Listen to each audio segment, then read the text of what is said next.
అందరికీ నమస్కారం అండి. Welcome back to my channel. ఈరోజు నేను ఈ వీడియోలో తెలంగాణ స్టేట్లో వరంగల్ జిల్లాలో ఉన్న one of the most famous world heritage site అయిన వేయి స్తంభాల గుడిని చూపించబోతున్నాను. యునెస్కో వాళ్ళు కొన్ని ప్లేసెస్ని న్యాచురల్ లేదంటే ఏమైనా కల్చరల్ ఇంపార్టెన్స్ ఉన్న వాటిని వరల్డ్ హెరిటేజ్ సైట్గా డిక్లేర్ చేస్తారు. అలా మన కంట్రీలో 42 వరల్డ్ హెరిటేజ్ సైట్స్ ఉన్నాయి. వాటిలోని మన వేయి స్తంభాల గుడి ఒకటి. గుడి ఎంట్రన్స్లోనే ఆ గుడిని ఎవరు కట్టించారు, ఇంకా దాని యొక్క చరిత్ర ఏంటి అనేది డీటెయిల్డ్గా రాసి ఉంది. ఈ గుడిని 1000 పిల్లర్స్ టెంపుల్ లేదా రుద్రేశ్వర స్వామి టెంపుల్ లేదా 1000 స్తంభాల గుడి అని అంటారు. ఈ గుడి 1163 ఏడీలోని రుద్రదేవ అనే ఆయన కట్టించారు. ఈ గుడిని శివుడు, విష్ణుమూర్తి అలాగే సూర్యభగవానుడికి అంకితం చేస్తూ కట్టించారు. అయితే మెయిన్గా ఉండే దేవుడైతే రుద్రేశ్వర స్వామి, అందుకే ఈ గుడిని రుద్రేశ్వర స్వామి టెంపుల్ అని కూడా పిలుస్తారు. ఈ గుడిని 12వ శతాబ్దంలో కాకతీయ రాజు అయిన రుద్రదేవ అనే ఒక రాజు కట్టించారు.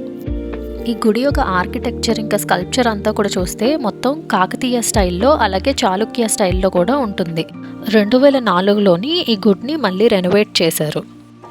ఇలా గుడంతా కూడా ఎటు చూసిన స్తంభాలే ఉన్నాయన్నమాట. అండ్ స్ట్రక్చర్ అదంతా కూడా చాలా బాగుంది. లోపల కొంచెంగా విరిగిపోయి కూడా ఉన్నాయి, కానీ ఆ కార్వింగ్స్, ఆ స్ట్రక్చర్ అదంతా కూడా చాలా బాగుందన్నమాట చూడడానికి. అలాగే ఫోటోషూట్స్కి కూడా ఈ ప్లేస్ చాలా బాగుంటుంది. ఇక్కడున్న పిల్లర్స్ మీద నంబరింగ్ కూడా ఉంది. P51, P50 అలా చూస్తున్నారు కదా, వాటి మీద నంబర్స్ కూడా రాసి ఉన్నాయన్నమాట. ఇప్పుడు నేను చూపిస్తున్నాను కదా, ఈ ఎంట్రన్స్ లోపల నుంచి వెళ్ళినా సరే ఇక్కడ మనకి ఏమీ ఉండదు, జస్ట్ ఒక ఎంప్టీ రూమ్లా ఉంటుందన్నమాట. కాకపోతే ఆ పిల్లర్స్, నెక్స్ట్ వాటి మీద స్కల్ప్చర్స్ అవన్నీ ఉంటాయి కదా, వాళ్ళు చెక్కినవి, ఇవన్నీ చూడడానికి అయితే చాలా బాగుంది. అలాగే ఫోటోషూట్స్కి మనం ఏమైనా నార్మల్ కెమెరాతో పిక్స్ తీసుకోవడానికి చాలా బాగుంది. ఎవరైనా ఫోటోగ్రాఫర్స్ ఉన్నా లేదంటే ఎవరైనా వాళ్ళ పర్సనల్ ఫోటోషూట్స్ తీసుకోవాలనుకుంటే మాత్రం ఈ ప్లేస్ చాలా బాగుంది. ఇక్కడ చూస్తుంటే ప్రతి స్పాట్ కూడా ఒక మంచి ఫోటో తీసుకోవడానికి ఉన్న బ్యాక్గ్రౌండ్ లానే ఉంది. చాలా అంటే ఎక్సలెంట్ బ్యాక్గ్రౌండ్ అనమాట ఫొటోస్కి. మాతో పాటు ట్రిప్కి వచ్చిన ఒక అమ్మాయి కూచిపూడి డాన్సర్ అనమాట. తను ఇక్కడ ఒక మంచి భంగిమలు పెడతారు కదా, కూచిపూడిలో ఉన్న ఆ పోజెస్ అవన్నీ పెట్టి మంచిగా ఫోటోషూట్స్ చేసుకుంది. చాలా బాగా వచ్చాయి తన పిక్చర్స్. సో అలాంటి ట్రెడిషనల్ ఫోటోషూట్స్కి కూడా ఈ ప్లేస్ అయితే చాలా బాగుంటుంది. నేను చెప్పాను కదా, లోపలైతే మొత్తం ఇలా ఎంటీగానే ఉంది. అటు ఇటు అంతా ఎటు చూసినా కూడా పిల్లర్సే ఉన్నాయి. ఇదంతా జస్ట్ ఎంటీ స్పేస్. దీనికి ఆపోజిట్లో అయితే మనకు రుద్రేశ్వర స్వామి టెంపుల్ ఉంటుంది. మధ్యలో వచ్చి ఒక పెద్ద నంది ఉందన్నమాట. అలాగే ఈ ప్లేస్కి వచ్చేటప్పుడు చాలా జాగ్రత్తగా ఉండాలి ఒక విషయంలో.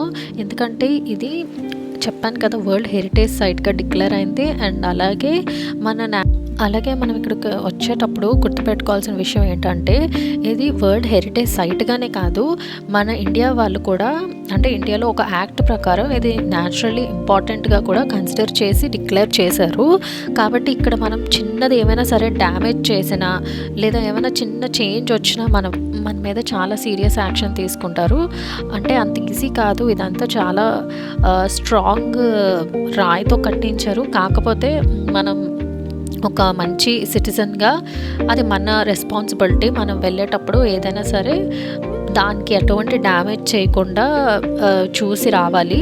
ఎందుకంటే ఇది ఫ్యూచర్ జనరేషన్స్ కూడా చూడవలసిన ఒక ఎంతో కల్చరల్లీ ఇంపార్టెంట్ హెరిటేజ్ కాబట్టి.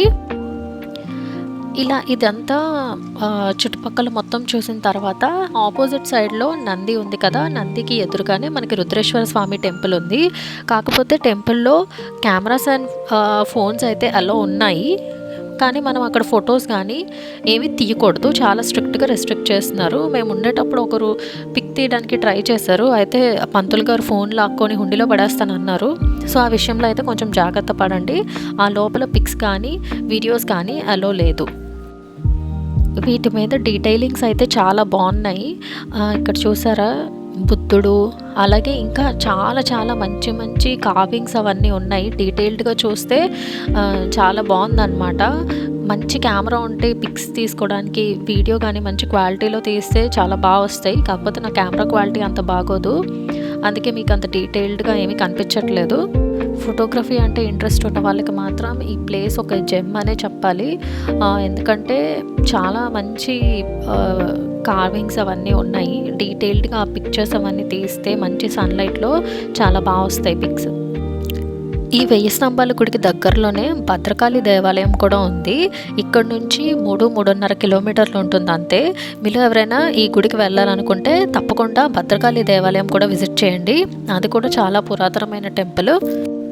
భద్రకాళి దేవాలయం కోసం కూడా నేను ఆల్రెడీ ఒక వీడియో చేశాను. అందులో గుడి కోసం మొత్తం ఇన్ఫర్మేషన్ అంతా ఉంటుంది. మీలో ఎవరికైనా ఇంట్రెస్ట్ ఉంటే ఆ వీడియోని చెక్ చేయండి.